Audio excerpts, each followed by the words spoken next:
আজ ঘুম থেকে উঠে দেখি বাইরে বৃষ্টি পড়ছে। তাই আজ আর কোনো প্রাইভেট টিউশন স্কুল কোথাও যাওয়া নেই, তাই ঘরেই চুপচাপ বসেছিলাম।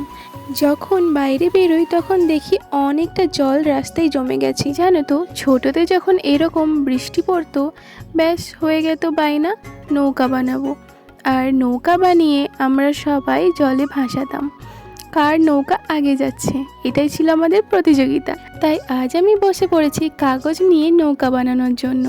তবে আজকে আর কোনো প্রতিযোগিতার মানুষরা নেই, তবে রয়ে গেছে সেই আগেকার স্মৃতিগুলো। ছোটোবেলাকার কথা মনে পড়লেই না প্রচুর মন খারাপ করে, ইচ্ছে করে দৌড়ে সেই ছোটোবেলাতে চলে যেতে, তবে সেটা তো আর সম্ভব নয়। তো যাই হোক, যা হওয়ার তা তো হয়েই যাবে। তো এখানে দেখো আমাদের কিন্তু নৌকা রেডি হয়ে গেছে। আর এখানে আমি আগে থেকে কয়েকটা নৌকা করে রেখেছিলাম। আর এই যে দেখো, আমাদের বাড়িটা থেকে কিন্তু কিছুটা দূরেই এই জলটা অনেকটা জমে গেছে। তো এখানে আমি নৌকাগুলোকে ভাসিয়ে দিয়েছি। আর এই যে দেখো নৌকাগুলো কি সুন্দর যাচ্ছে।